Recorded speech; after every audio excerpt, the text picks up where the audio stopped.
Here's a new high-end smartphone from Realme, and it's got some nice cameras. It's the Realme GT8 Pro. What's new here, and could this be the camera phone to watch out for? I'm Will Gove for GSM Arena, and let's find out in our Realme GT8 Pro review.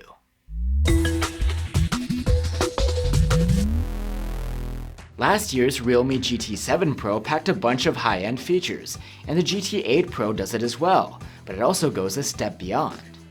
This year's model is set up as a flagship camera phone, with Ricoh branded cameras that include a cutting-edge 200 megapixel 3x zoom. Other premium features include a bright, high-res display, nice speakers, a massive 7,000 mAh battery, fast charging, and the latest flagship chipset from Qualcomm.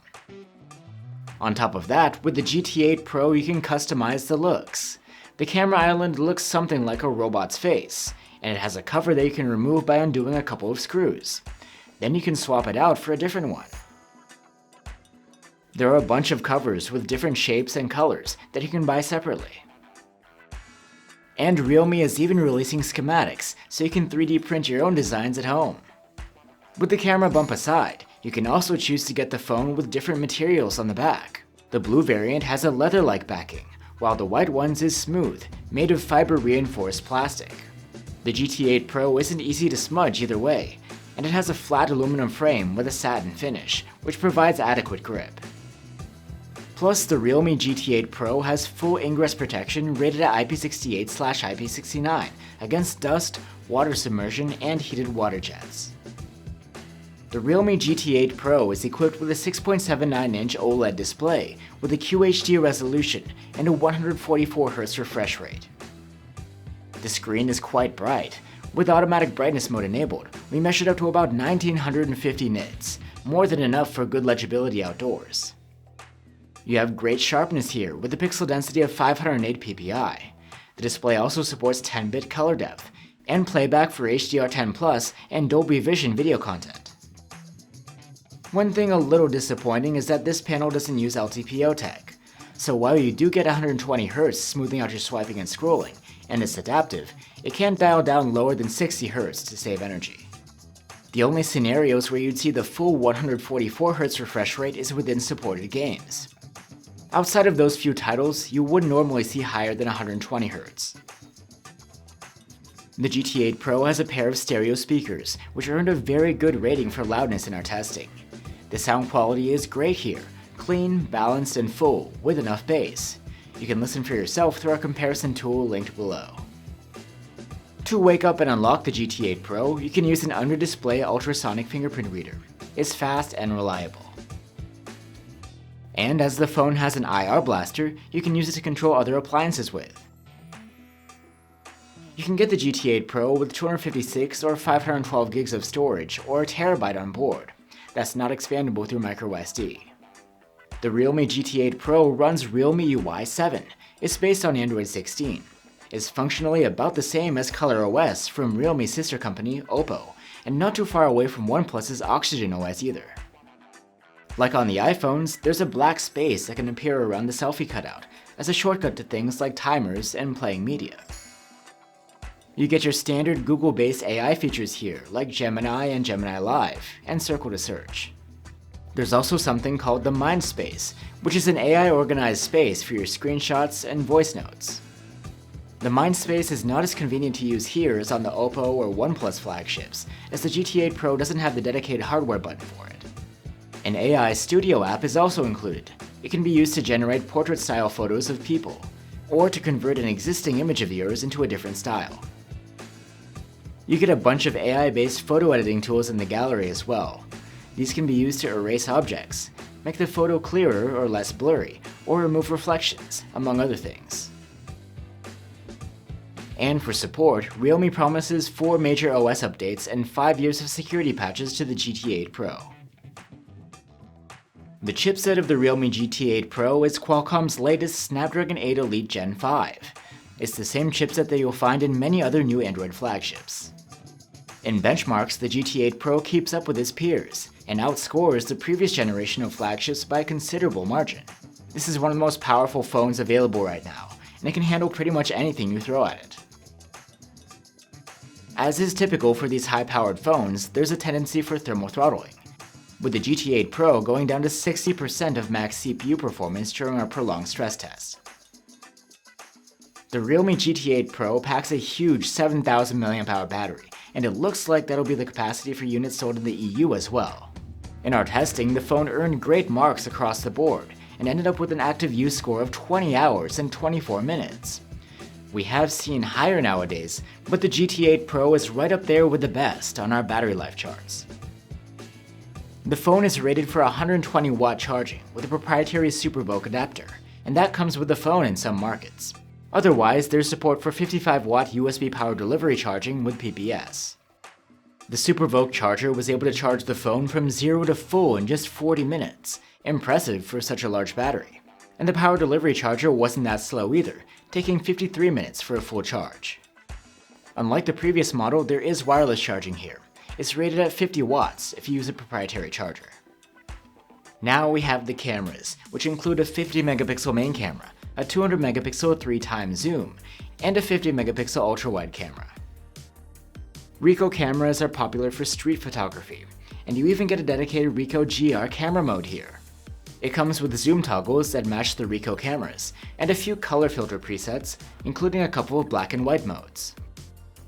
We'll admit that we didn't do a lot of classic street photography with the GT8 Pro. In our standard scenes, we can't say we're thrilled with the output in terms of color rendition and dynamic range. That said, the choice is a stylistic one, and it's always good to have more options. When shooting in the default mode, the main camera's daylight photos are very nice. They have superb detail, with a really great natural rendition of textures like grass and foliage. Colors have a pleasing level of pop, which goes well with the auto white balance's slight lean into warmth. Dynamic range is excellent here. Portraits are also great on the GT8 Pro, with likable skin tones and great detail rendition. The portrait mode's added blur can be reasonably natural looking too. It's worth noting that if you shoot in the full 50 megapixel mode, you get a wider field of view, suggesting that the default images come with a small crop. The photos don't seem to suffer from that crop, so we'll just mention it. 2x zoom shots are good in most cases, though random detail can look off at times. People shots at 2x remain excellent though, with good quality, in addition to the generally better perspective. At night, the GT8 Pro's main camera is a good performer. Its images are well exposed, with excellent dynamic range, and great shadow and highlight development. Colors are looking great too, with dependable white balance, and detail is generally very good. Moving on to the telephoto cam. Its daylight photos have excellent detail, and great colors and dynamic range. There's nothing to complain about here. Photos of people at 3x will also keep you happy, thanks to the combined effects of nice detail and skin tones, a flattering perspective, comfy shooting distance, and hints of subject separation. As usual, portrait mode will enhance that separation, and it does it quite well too. The telephoto cam isn't the closest focusing one out of the latest crop of camera phones, but at around 19 centimeters of minimum subject distance, you can still get some very good close-ups. The 6x zoom level will get you great results too, with hardly any loss of sharpness or detail. You also get a 12x zoom level on the viewfinder. Things are looking quite decent overall, though there can be a bit of jarring mesh-like effect on certain types of detail.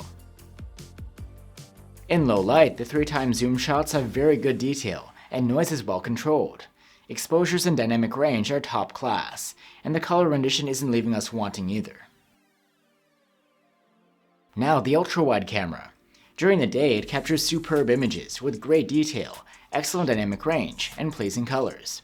Its fixed focus may turn out limiting if you want to shoot nearby subjects though. At night, the ultrawide camera does a fine job. Detail is good for an ultrawide, dynamic range is excellent, and colors are accurate. Selfies out of the Realme GT8 Pro are good. Colors are great, and dynamic range is nicely wide.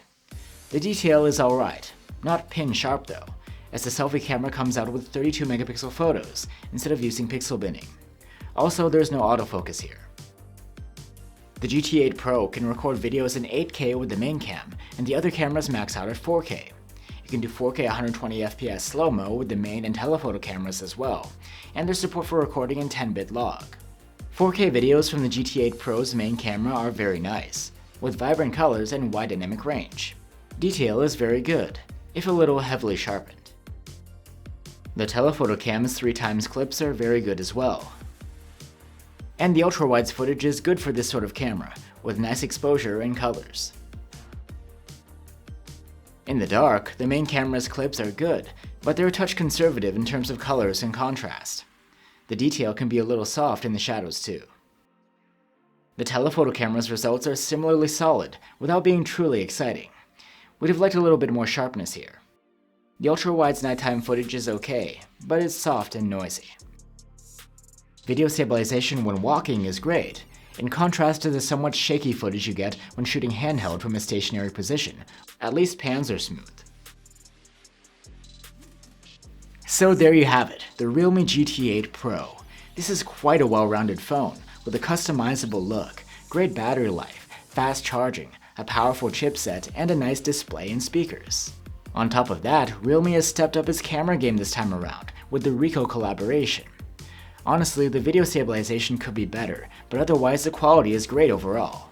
In the end, the Realme GT8 Pro isn't cheap, but it does enough differently that it could be worth considering if you're after a camera flagship. Thanks for watching, guys. If you're looking for alternatives, you can check out our reviews of the Oppo Find X9 Pro and the OnePlus 15. Let us know what you think down below, and I'll see you on the next one.